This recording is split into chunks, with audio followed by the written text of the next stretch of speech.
6장 9절부터 17절까지를 다 같이 합독하시겠습니다. 요한계시록 6장 9절부터 17절까지입니다. 시작.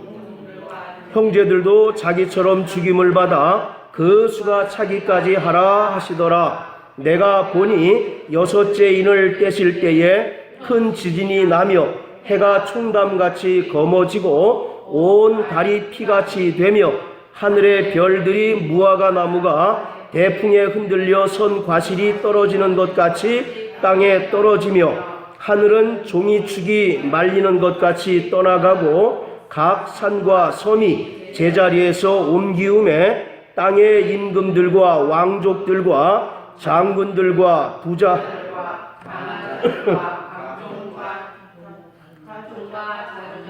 굴과 산 바위 틈에 숨어 산과 바위에게 이르되 우리 위에 떨어져 보좌에 앉으신 이에 나체소와 어린 양의 진노에서 우리를 가리우라.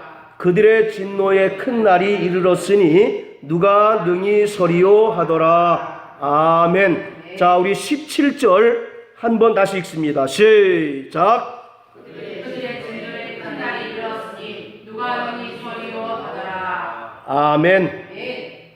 오늘은 다섯 번째 인과 여섯 번째 인을 뗄 때에 벌어지는 재앙에 대해서 말씀드리겠습니다. 어린 양이신 예수가 다섯 번째 인과 여섯 번째 인을 떼실 때에 벌어지는 상황은 네 번째까지 인을 뗄 때의 상황과 다른 양상으로 진행되는 것을 볼 수가 있습니다. 첫 번째부터 네 번째까지의 인을 뗄 때 공통적으로 나타나는 현상이 무엇이었습니까? 네 생물의 음성이 들렸죠.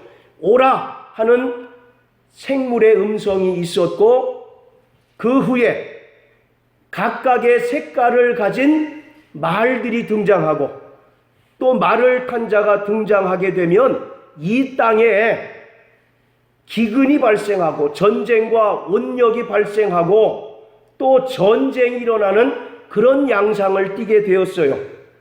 그런데 오늘 다섯 번째, 여섯 번째 인을 뗄 때에는 음성이 들리질 않습니다. 그리고 말과 말탄 자가 등장을 하지 않아요. 다만 사도 요한이 눈으로 보고 있는 환상만 기록하고 있을 뿐입니다. 다섯째 인을 떼자 하나님의 말씀과 저희의 가진 증거로 인하여 죽임을 당한 영혼들이 하나님께 자신들의 원한을 풀어주십시오라고 호소합니다. 그랬더니 하나님께서 너희 동무종들과 형제들도 죽임을 받아서 그 수가 차기까지 기다리라 이렇게 말씀하고 있습니다. 자, 여기서 하나님의 말씀과 저희의 가진 증거들로 인하여 죽임을 당한 영혼들이 과연 누구를 가리키고 있는 것일까? 좁은 의미로는 요한계시록의 첫 번째 수신자인 7 교회의 성도들을 가리키고 있습니다. 그리고 그 중에서도 순교자의 교회로 유명한 서모나 교회, 그리고 2장 13절에 보면 버가모 교회의 감독이었다가 순교를 당한 안디바와 같은 그런 사람들을 가리키는 바로 그러한 말이 하나님의 말씀과 저희의 가진 증거들로 인하여 증거들로 인하여 죽임을 당하였다라고 말씀하고 있어요. 이것이 바로 좁은 의미로서의 그들이고, 넓은 의미로서 순교를 당한 자들은 누구를 가리키느냐면, 창세 이후로 하나님의 말씀을 전하다가 순교를 당한 선지자들, 그리고 악인들의 핍박에 의하여 죽임을 당한 모든 성도들을 가리키고 있는 것이 하나님의 말씀과 저희의 가진 증거들로 인하여 죽임을 당한 영혼들인 것입니다. 마태복음 23장 35절에 보면 예수님께서 바리새인들에게 말씀하시기를 의인인 아벨의 피와 사가랴의 피를 너희에게서 취하시겠다라고 이렇게 이야기하고 있어요. 오늘 이와 같이 창세 이후로 끝까지 진리의 말씀을 전하다가 순교한 선지자들과 핍박을 당하여 죽임을 당한 모든 영혼들, 모든 성도들을 하나님의 말씀과 또 저희의 가진 증거로 인하여 죽임을 당한 영혼이다 라고 이렇게 표현하고 있습니다. 그리고 성경을 보면 그들이 지금 어디에 있어서 하나님께 자신들의 원한을 풀어달라고 호소하고 있습니까? 제단 아래에 있다라고 이렇게 이야기하고 있죠. 바로 이 제단 아래에 있다라고 하는 말은 구약 성경에 보면 성전에서 희생 제물을 잡아서 그 피를 받아다가 번제단 밑에 뿌리도록 되어 있습니다. 이처럼 이 땅에서 악인들로부터 핍박을 당하여 죽임을 당한 것을 하나님의 제단 앞에서 희생당한 것으로 간주하고 있는 거예요. 그들이 지금 하나님께 요구하고 있는 것은 우리의 억울함을 신원해 주십시오라고 하는 요청인 것이에요. 바로 신원이라고 하는 것은 말 그대로 원한을 풀어달라고 하는 그런 요청인 것입니다. 누가복음 18장 3절에 보면 가난한 과부와 불의한 재판관 이야기가 나오는데, 가난한 과부가 이 불의한 재판관을 날마다 찾아가서 나의 원한을 풀어달라고 계속 하소연하는 바로 그러한 장면이 나와요. 여기서 이 가난한 과부는 결국 누굴 얘기를 하느냐? 이 교회 시대를 살아가고 있는 모든 성도들을 가리키는 바로 그러한 표현인 것입니다. 그래서 우리는 이 땅에서 악의 세력이 관영하고 또 악한 자들이 믿는 자들을 핍박하고 죽이는 이 세대에 끝까지 낭망치 않고 믿음을 지키기 위해서는 기도해야 할 것을 성경은 우리에게 분명히 말씀하고 있습니다. 그래서 유다서 20절에도 지극히 거룩한 믿음 위에 자신을 건축하고 성령으로 기도하라고 말씀하고 계십니다. 오늘 우리 하나님은 복수하시는 하나님입니다. 자, 따라서요. 복수하시는 하나님. 그런데 무엇에 대해서 복수를 하시는 분일까요?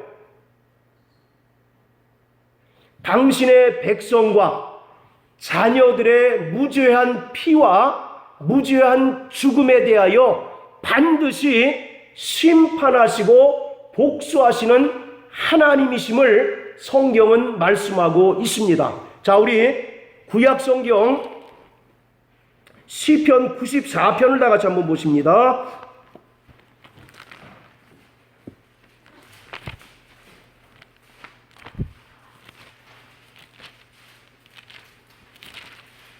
시편 94편, 자 1절입니다. 다 같이 큰 소리 읽습니다. 시작. 여호와여 보수하시는 하나님이여 빛을 비추소서. 1절만. 자, 여호와여 무슨 하나님이요? 보수하시는 하나님.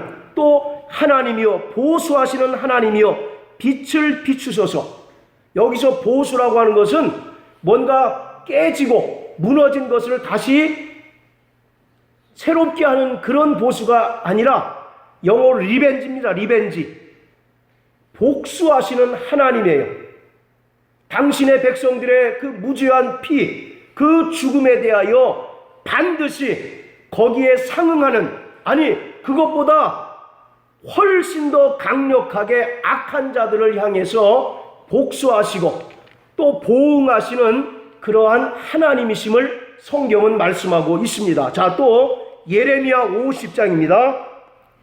예레미야 50장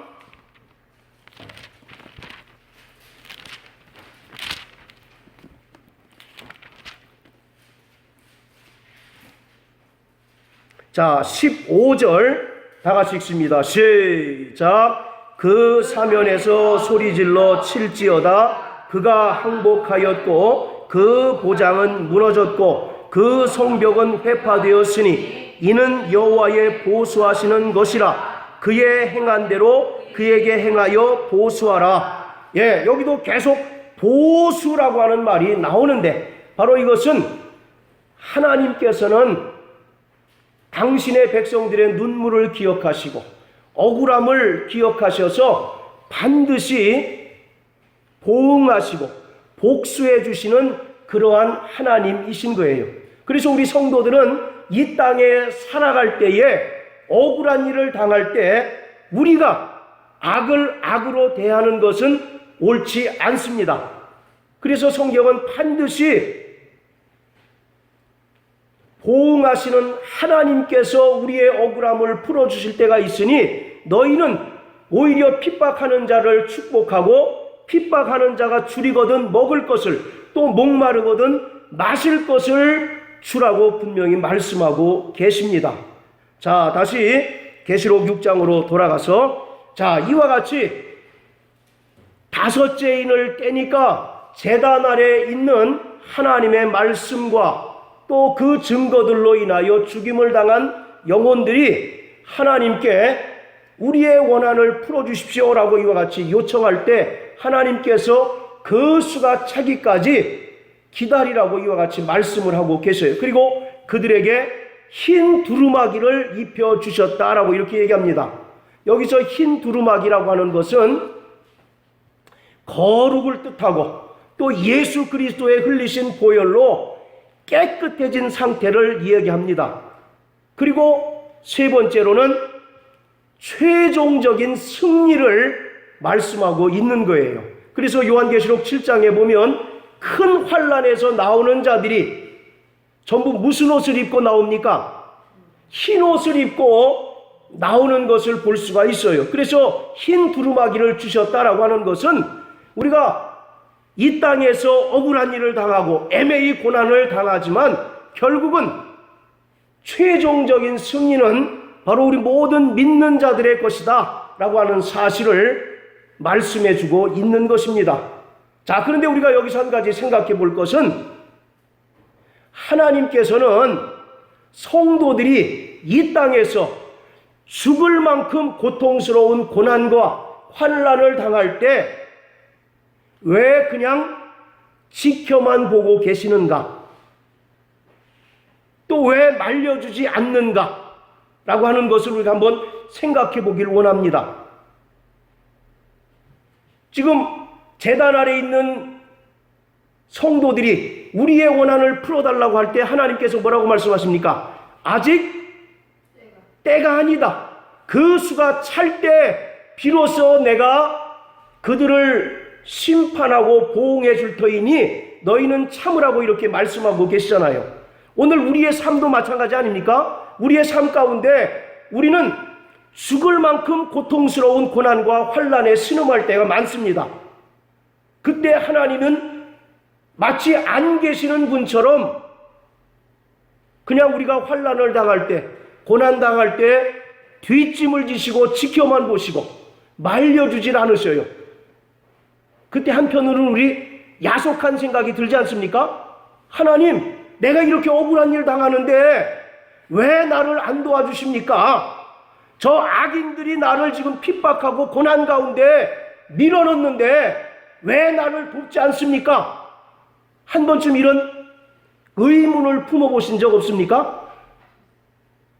왜 그럴까요?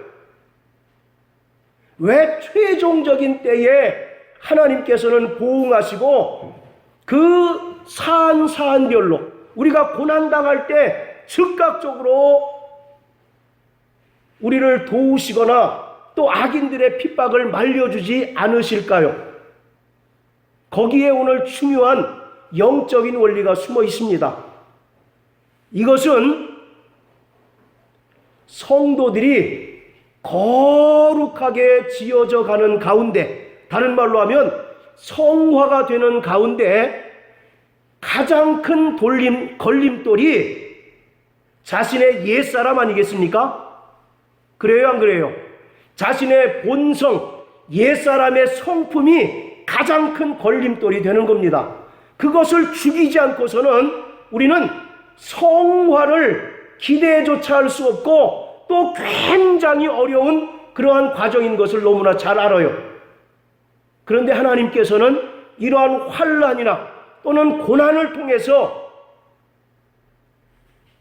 우리를 더욱더 성화되게 하시기 때문에 이 땅에서 성도들이 고난을 당하고 환난을 당할 때 마치 우리가 생각하기에는 그냥 지켜만 보고 계시는 것처럼 보이는 겁니다. 오늘 우리가 구원함을 얻고 지금 이제 성화의 과정을 겪는데 그 성화의 과정의 가장 큰 걸림돌은 옛사람의 본성이거든요.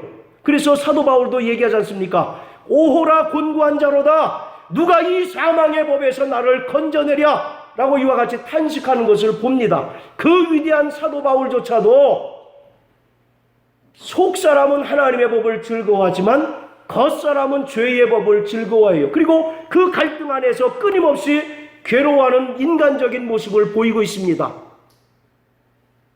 우리라고 별반 다를 것이 있겠느냐고요. 바로 이와 같이 우리가 성화되어 가는 과정 가운데 가장 큰 걸림돌이 우리의 죄악된 본성, 옛사람의 성품, 옛 자아인데 그것을 깨뜨리기 위한 도구로 하나님께서는 환난과 고난을 사용하시는 겁니다. 그래서 성도들에게는 끊임없이 환난과 고통이 뒤따를 수밖에 없는 거예요. 오늘 우리의 삶 가운데, 우리의 신앙생활 가운데 환난과 고통이 없다면 그 사람은 자신의 신앙생활을 냉정하게 점검해 볼 필요가 있는 겁니다. 오늘 성경은 계속 반복적으로 말씀하기를 너희가 신앙생활 하는 가운데 너희를 시련하려고 오는 불시험 당하는 것을 이상한 일 당하는 것처럼 생각하지 말라고 이와 같이 분명히 말씀하고 계시잖아요. 그래서 하나님은 환난이나 고난을 통해서 우리를 끊임없이 하나님의 백성으로, 하나님의 자녀로 다듬어 가시고 계시는 겁니다. 모난 돌이 뭐를 맞아요? 정 맞는 것처럼 우리의 여전히 육신적인 모습, 여전히 옛자에 정말 매여있는 그러한 모습을 깨뜨리시기 위해서 하나님께서는 때로는 환난이나 고난이나 핍박이라고 하는 이 도구를 사용하셔서 우리를 하나님의 자녀로, 거룩한 하나님의 자녀로 만들어 가시는 그러한 과정인 것입니다. 그리고 우리 성도들의 삶 가운데 이렇게 끊임없이 환난과 고통이 계속되는 것은 우리에게 예수님의 남은 고난을 짊어짐으로써 철저하게 자기를 부인하고 자기의 십자가를 지고 예수님이 가신 그 발자취를 따라가도록 하시기 위해서 우리에게 고난과 환난을 주시는 겁니다. 고린도전서 15장 31절에 보면 사도 바울이 고백하기를 나는 날마다 죽노라 라고 이렇게 고백합니다. 여러분들 잘 생각해 보세요. 순교라고 하는 것, 그 사전적인 의미는 종교적인 신념으로 인하여 자기 목숨을 버리는 것을 순교라고 이렇게 이야기를 합니다. 그래서 우리도 일반적으로 생각할 때 끝까지 믿음을 지키다가 물리적인 내 생명을 빼앗기는 것을 순교라고 생각하잖아요. 그렇지 않습니까? 그런데 순교가 그뿐이겠느냐고요. 그렇다면 우리는 저 지금 이슬람권에 가서 복음을 전하다가 참수를 당해야 마땅하잖아요. 그런데 순교는 그것만 순교가 아니라 이 땅에서 자기를 부인하고 자기 십자가를 지고 예수님을 따라 살아가는 것 자체가 바로 순교의 삶이라고 하는 겁니다. 어찌 보면 후자의 경우가 더 어려운 순교일 수 있어요. 차라리 저 이슬람이나 중동에 가서 복음을 전하다 죽는 건 어찌 보면 쉽지요. 자기 목숨 잃으면 끝나는 것 아니겠습니까? 그런데 우리가 앞으로 얼마나 더 살지 모르지만 그 매일매일의 삶을 철저하게 자기를 부인하고 자기 십자가를 지고 주님 가신 그 길을 따르는 것. 우리 김영민 집사님, 쉬워요, 어려워요? 죽을 만큼 어렵잖아요. 그러니까 이 후자의 경우가 더 바로 순교에 가까울 수 있다라고 하는 겁니다. 물론 목숨을 잃는 순교를 평가절하한다는 의미가 아니라 바로 이 땅에 살아가고 정말 자기를 부인하고 옛자아를 철저히 깨뜨리고 주님의 형상을 닮아가는 그것이 더 어찌 보면 힘들고 그것이 더 하나님께서 기뻐하시는 순교의 삶이다라고 이와 같이 말씀드릴 수 있다는 겁니다. 그래서 사도 바울은 나는 날마다 죽는다라고 얘기하고 있어요. 자, 따라하세요. 나는 날마다 죽는다. 근데 어디 그러십니까? 날마다 죽는다면서 슬그머니 옛날 성품 나오잖아요. 그러면서 한다는 얘기가 내가 예수 안 믿었으면 너 한 방에 죽었어. 그런 얘기하는 사람들 많지 않습니까? 그건 철저히 자기가 죽지 않아서 그래. 자기가 부인되지 않아서 그래. 그것이 바로 순교의 삶이다라고 하는 것을 성경은 말씀하고 있는 겁니다. 그래서 이 제단 아래에 있어서 흰 두루마기를 입은 사람들은 전체 교회 시대를 통틀어서 교회 시대를 살아온 사람들이나 아니면 지금 현재 교회 시대를 살아가고 있는 모든 성도들을 통틀어서 하는 말이 흰 두루마기를 입은 자들이라고 이렇게 표현하고 있는 겁니다. 그리고 그들은 반드시 환난과 핍박과 궁핍을 통과해야 된다라고 지금 주님께서 말씀하고 있는 거예요.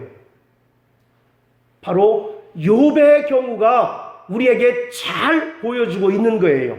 여러분들 욥기를 읽어보셨죠? 욥기를 읽어보셔서 아시겠지만 욥은 고난당하기 전에는 자기가 굉장히 의로운 사람인 줄 알았어요.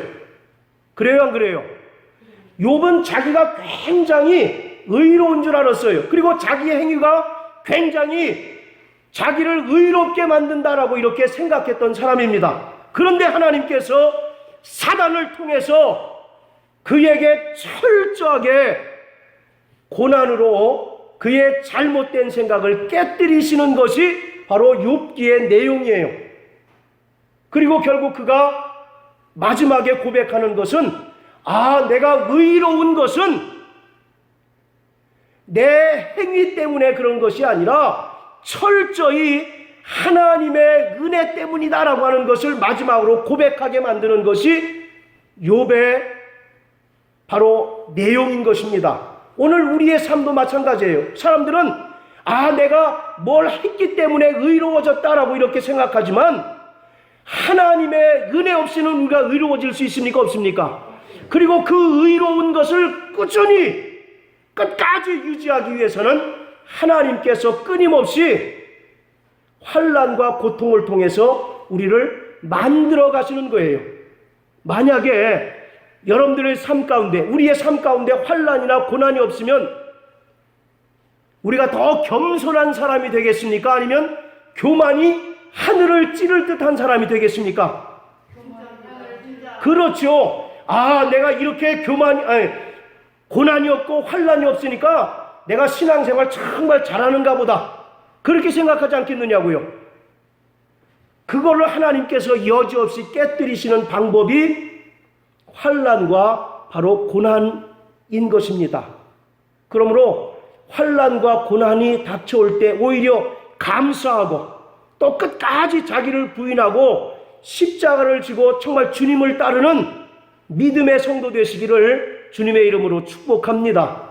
그것이 바로 욥의 삶이었고, 오늘 주님께서 요구하시는 바로 성도의 삶이라고 하는 것을 이 하나님의 말씀과 또 저희의 가진 증거들로 인하여 죽은 영혼들을 통해서 우리에게 보여주시는 것을 말씀하고 있는 것입니다. 자, 그리고 12절부터 또 여섯째 인을 뗍니다. 그랬더니 큰 지진이 납니다. 해가 검어져요. 그리고 달이 핏빛으로 변해요. 그리고 하늘에 있는 별들이 어떻게 됩니까? 땅에 막 떨어지죠. 그리고 하늘이 종이축이 말리는 것 같이 떠나가고 각 산과 섬이 제자리에서 막 옮겨가는 그런 상황이 지금 벌어지고 있습니다. 자, 우리 한번 성경 몇 구절 찾아보시겠어요? 구약성경 이사야서 13장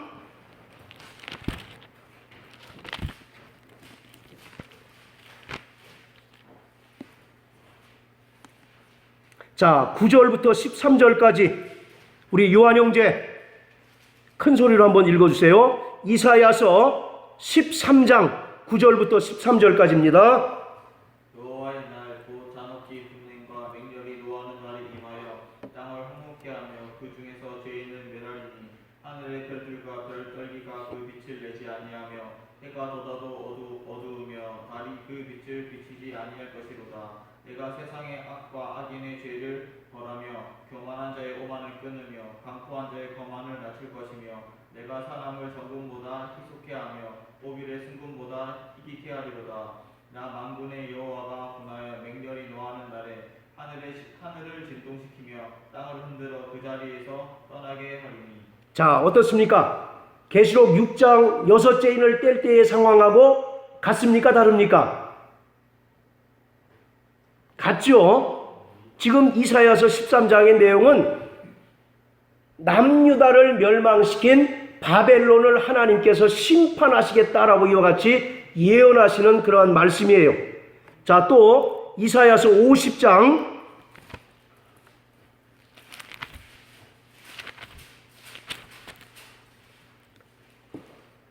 자, 3절 다 같이 읽습니다. 이사야서 50장 3절 시작. 내가 굵은 배로 덮느니라.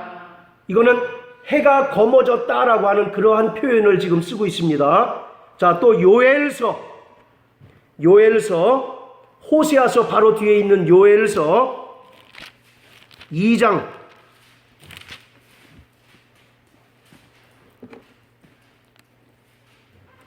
자, 먼저 10절 있습니다. 요엘서 2장 10절. 자, 시작. 그 앞에서 땅이 진동하며 하늘이 떨며 이월이 깜깜하며 별들이 빛을 거두도다. 자, 31절. 자, 시작.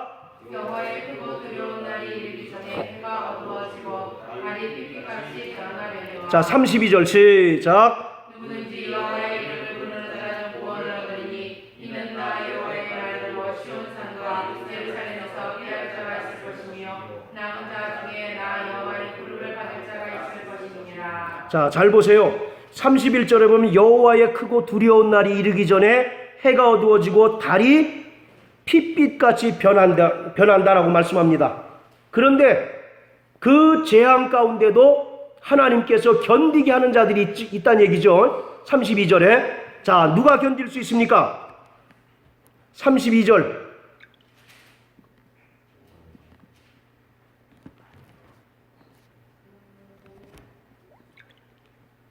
여호와의 부름을 받은 자들이 견딜 수 있다라고 이렇게 얘기하잖아요. 오늘 이 내용이 계시록 6장과 7장하고 정확하게 맞아 들어가는 바로 그러한 말씀이에요. 자, 다시 계시록 6장으로 돌아가서요. 자, 여섯째 인을 떼니까 큰 지진이 나고 해가 뭐같이 검어진다고요? 총담같이 검어지고 달이 핏빛같이 변한다. 여기서 총담같이 검어진다라고 하는 말은 검은 염소털로 짠 옷을 이야기합니다.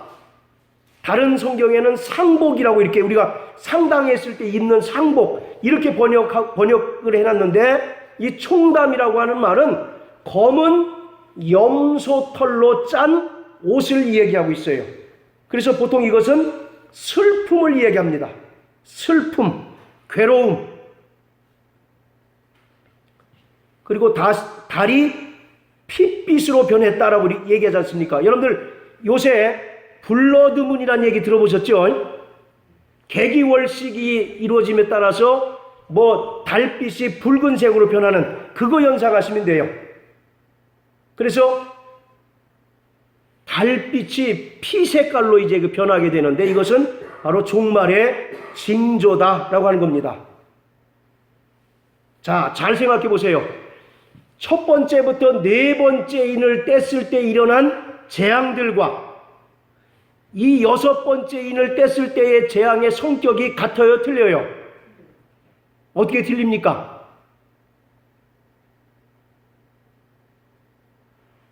그 재앙이 확대되는 것을 볼 수가 있죠.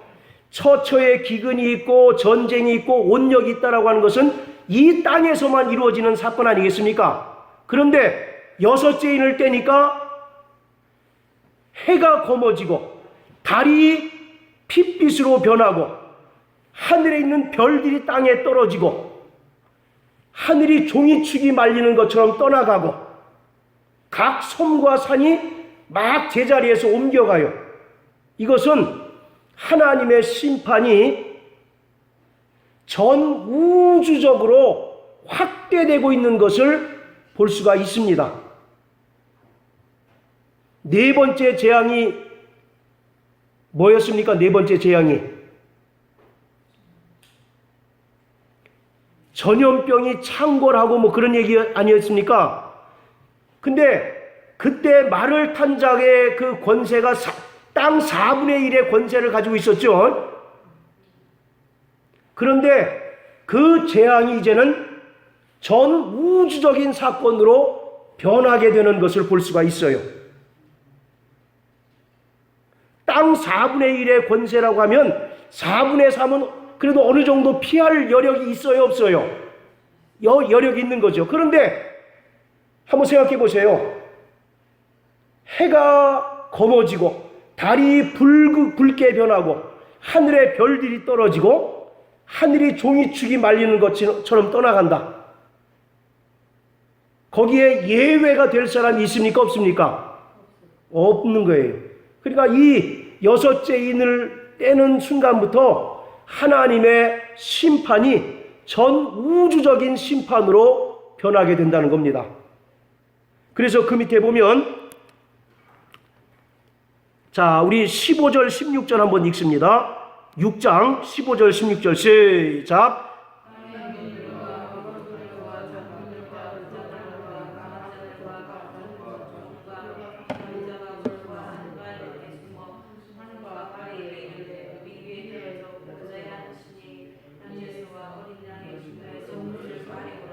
자, 어떤 자들이 그렇게 호소합니까? 산과 바위 틈에 숨어서 어린 양의 진노에서 우리를 좀 가려달라 이렇게 호소하는 자들이 어떤 자들이에요? 자, 손가락으로 꼽으세요. 자, 시작. 땅의 임금들, 왕족들, 장군들, 부자들, 강한 자들, 각 종과 자주자. 몇 가지입니까? 7가지죠. 여러분들 7은 무슨 숫자? 완전 숫자. 그러니까 이 7 부류의 사람이란 얘기는 모든 사람들을 지칭하는 거예요. 이 사람들은 세상 권력에 취하고 세상 권세를 가지고 하나님을 대적하고 또 하나님의 자녀들을 핍박하던 자들을 이야기하고 있는 겁니다. 그래서 이 모든 사람들에게 이 어마어마한 재앙들이 지금 쏟아지니까 그들이 산과 바위 틈에 숨어서 제발 우리를 이 어린 양의 진노에서 숨겨다오라고 하는 겁니다. 그 얘기는 그 재앙과 하나님의 심판이 이루 형언할 수 없을 만큼 무섭고 두렵다라고 하는 겁니다. 그리고 그 심판 앞에 세상의 권세가 힘을 낼 수 있어요, 없어요? 세상 권세가 그 하나님의 엄한 심판 앞에 무력할 수밖에 없는 그런 상황임을 지금 설명하고 있는 겁니다. 당시에 그 기세등등하던 도미티안 황제도 하나님의 그 엄청난 심판 앞에 힘을 낼 수 없고 두려워 떨 수밖에 없는 그런 상황임을 설명하고 있는 겁니다. 오늘 이 6번째 인을 뗐을 때의 이 재앙은 5번째 인을 뗐을 때의 그 내용과 연결이 되는 거예요. 지금 앞서 언급한 9절에 하나님의 말씀과 자기 증거를 가진 자들이 하나님께 뭘 요청했다고 그랬습니까? 네, 우리 원한을 풀어주십시오라고 이와 같이 호소하잖아요. 그것에 대한 반응으로 지금 6번째 인재앙이 발생하는 거거든요. 이들이 하나님의 자녀들 또 성도들을 핍박하고 괴롭게 했던 자들이거든요. 그래서 하나님께서 이러한 자들에게 그 성도들의 요청에 의하여 신원의 그 호소에 의하여 반응을 하심으로써 이 땅에서 하나님을 대적하고 하나님의 권세를 힘입어 하나님의 믿는 자들을 핍박하고 괴롭게 했던 모든 사람들을 심판하시는 그러한 내용이 바로 6째 인을 뗐을 때의 그러한 상황인 겁니다. 이 6째 인을 피할 수 있는 자가 있습니까? 없습니까? 어떤 죄인이라도 피할 수 있는 자가 단 한 명도 없지요. 그러나 자, 우리 17절 한번 읽으세요. 17절 다 같이 시작. 그들의 누가 능히 서리오 하더라. 여기서 누가 능히 서리오라고 하는 말은 누가 능히 견디겠느냐 그런 말이에요. 그러니까 견딜 수 있다는 얘기예요, 없다는 얘기예요? 없다는 얘기란 얘기죠. 이 세상에 세상 권세에 취하고 하나님을 대적하고 하나님의 믿는 자들을 대적했던 그 어느 누구라도 이 엄중하고 두려운 심판을 피할 수 없고 견딜 수 없다. 단 누가 견딜 수 있느냐? 그래서 7장과 이어지는 겁니다. 그 계시록 7장은요 일명 삽경이라고 이야기합니다. 자, 따라하세요. 삽경. 삽입된 성경 그런 뜻이에요. 그러니까 이 말은 무슨 말이냐면 전체 계시록의 내용을 이해하는 데 있어서 7장이 빠져도 된다는 얘기예요, 안 된다는 얘기예요? 7장이 빠져도 문맥이 전혀 어그러지지 않는다는 얘기예요. 그런데 하나님께서 어떤 사건에 대해서 뭔가 보충하시거나 또는 강조하기 위해서 삽입된 성경이 바로 삽경인데 7장이 그러한 내용입니다. 즉 설명 잘 들어보세요.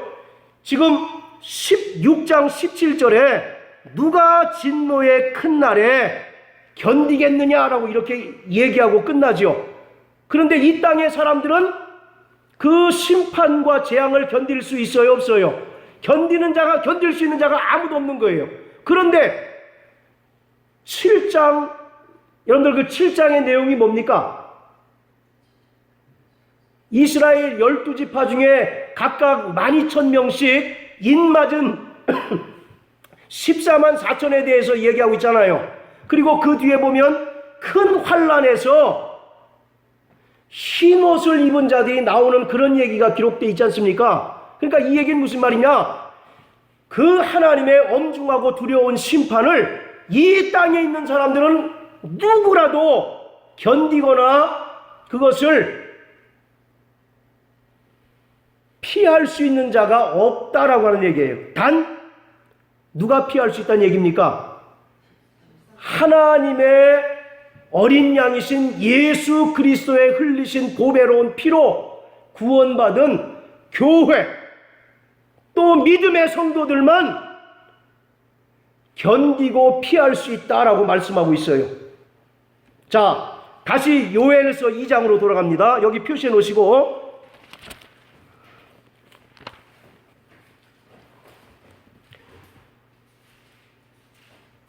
요엘서 2장 31절 32절, 자, 다 같이 시작.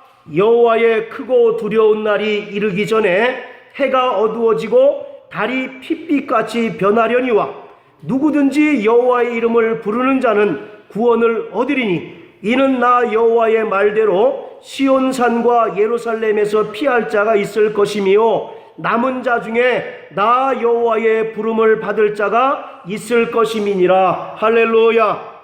자, 보세요.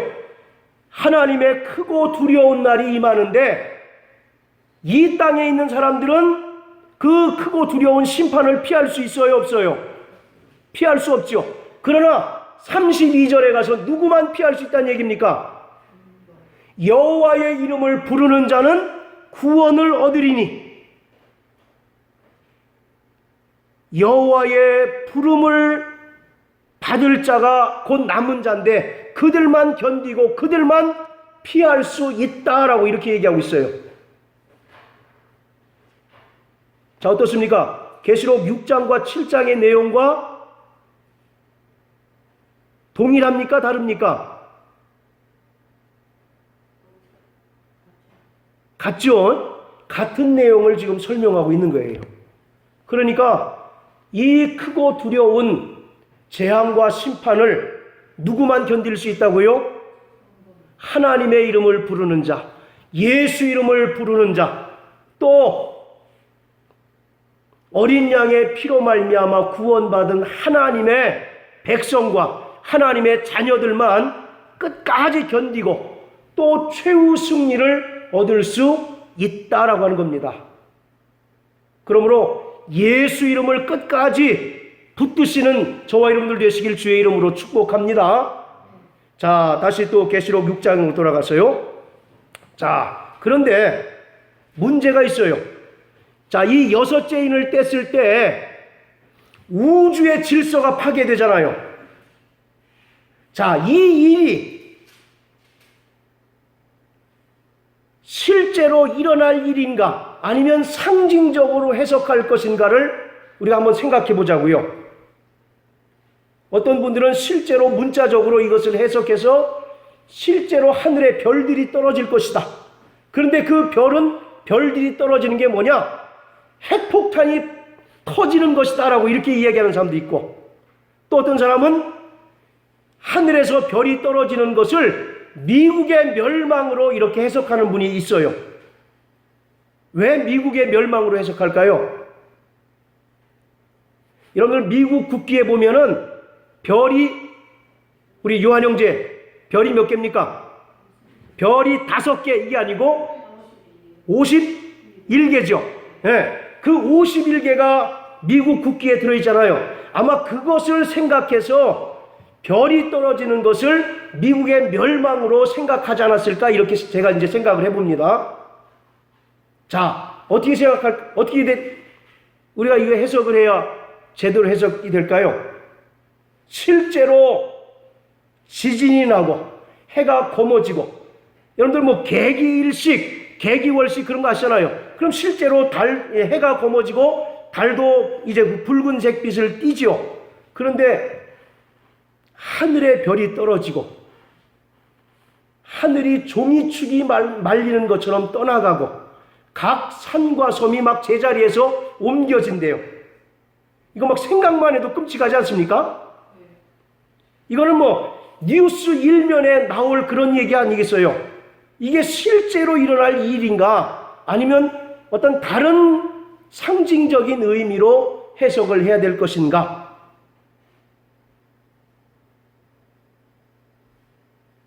여러분들의 고견은 어떻습니까? 목사님 처음에 초창기에 예. 예수를 하기 전에 이건 상징적인 편으로 돼 있다. 예. 그걸 염두에 두고 자, 궁극적으로 종말에 일어날 모든 일들은 하나님의 심판에 의해서 모든 악이 소멸되고 처음 창조에 속한 모든 것들이 완전히 소멸되어야 뭐가 이제 드디어 등장하게 됩니까?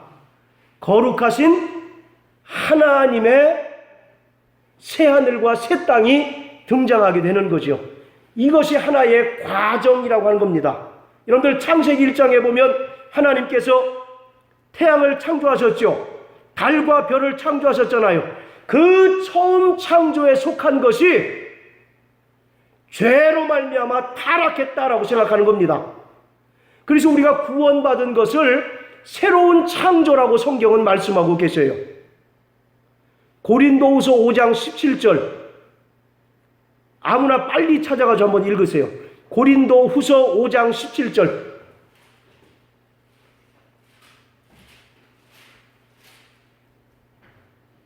그런즉 누구든지 그리스도 안에 있으면 새로운 피조물이라 이전 것은 지나갔으니 보라 새 것이 되었도다. 할렐루야. 그런즉 그리스도 안에 있으면 새로운 피조물이라 이전 것은 지나갔으니 보라 새 것이 되었다. 할렐루야. 여기서 새롭다라고 하는 말은 헬라어로 카이노스라고 그러는데 그 질적으로 완전히 다른 새로운 것을 얘기하는 거예요. 연도가 바뀌어서 새로운 것이 아니라 질적으로 완전히 바뀐 것을 말씀하고 있는 거거든요. 그러니까 이 말은 처음 창조에 속한 모든 것들이 다 어떻게 된다는 얘기입니까? 불타서 없어지게 된다는 얘기예요. 그래서 베드로후서 3장 12절에 보면 하늘이 불에 타고 체질이 불에 녹아지려니와라고 이렇게 말씀하잖아요. 자, 이와 같이 하늘이 종이축이 말리고 종이축처럼 말리고 또 하늘에 있는 별들이 떨어지고 태양이 검어지고 달이 핏빛으로 변하는 것은 저도 솔직히 어떤 상태인지 감은 오지 않지만 그 모든 과정이 하나님께서 죄로 타락한 처음 창조에 속한 모든 것들을 완전히 소멸하는 그러한 과정이다라고 하는 것을 말씀하고 있는 것입니다. 그래야 뭐가 오는 겁니까? 새하늘과 새 땅이 오는 거죠. 그래서 계시록 21장에 보면 보라 새하늘과 새 땅인데 이전 것이 다 없다라고 이렇게 이야기하지 않습니까? 오늘 6번째 이는 그 얘기를 하고 있는 겁니다. 뭐 여러 가지 논란이 많아요. 이게 뭐다? 아까 말씀드린 대로 뭐 핵폭탄이 터지는 거다. 또 미국이 멸망하는 거다. 또 다르게 말씀하시는 분들이 많지만 어느 것 하나 정답이 딱 이게 정답이다라고 말씀드릴 수 있는 만한 것이 없다는 얘기죠. 왜? 해석이 각각 제각각이니까. 그러나 분명한 것은 궁극적으로 종말에 일어날 모든 일들은 하나님의 심판에 의해서 모든 악이 소멸되고 처음 창조에 속한 모든 타락한 것들이 완전히 소멸되어야 비로소 영원한 하나님의 나라 새하늘과 새 땅이 등장하게 되는데 그것의 하나의 과정이다 라고 이렇게 이해하시면 된다는 얘기죠. 자, 이해하셨으면 아멘 해보세요. 네. 이게 뭐다? 저도 잘 모르겠어요. 뭐 어떤 사람은 이렇게 얘기하고 어떤 사람은 저렇게 얘기하니까. 그러나 우리가 생각하는 것은 이것은 하나님의 모든 섭리 가운데 하나의 과정으로서 하나님의 영원한 나라가 가까웠다라고 하는 사실을 우리에게 보여주고 있는 것입니다. 자, 이러한 상황이 벌어질 때 우리는 믿는 사람으로서 어떻게 해야 될까요? 자기가 새로운 피조물이 되었는지를 점검해 볼 필요가 있다는 겁니다. 금방 우리 대성형제가 읽은 것처럼 그리스도 안에 있으면 뭐가 되었다고요? 새로운 피조물이 되었다. 이전 것은 다 지나갔으니 보라 새 것이 되었다. 하나님께서는 이 만드신 피조물들만 완전히 다 일소해 버리시는 것이 아니라 여전히 옛사람에 매여서 옛 죄악된 본성에 매여서 살아가는 사람조차도 꺼지지 않는 불에 던져버리실 때가 임박했다라고 하는 겁니다. 그래서 이러한 일련의 상황들을 우리가 어떻게 봐야 되느냐? 자기 자신을 돌아봐야 된다는 겁니다. 아, 내가 과연 새로운 피조물로 살아가고 있는가? 내가 여전히 썩어져가는 구습을 따라 살고 있는 사람은 아닌가? 내가 여전히 죄악된 본성을 따라서 살아가고 있는 자가 아닌가? 그렇다면 새로운 피조물은 어떤 삶을 살아야 될까요? 첫째, 자기를 부인해야 됩니다. 그리고 두 번째, 자기 십자가를 지고 주님 가신 그 길을 따르는 자가 새로운 피조물이 살아가야 할 합당한 삶이라고 하는 거예요. 그것을 지금 주님께서 우리에게 보여주신 겁니다. 그래서 기독교는 어찌 보면 역설의 종교예요. 죽어야 사는 길입니다. 자, 따라하세요. 죽어야 사는 길.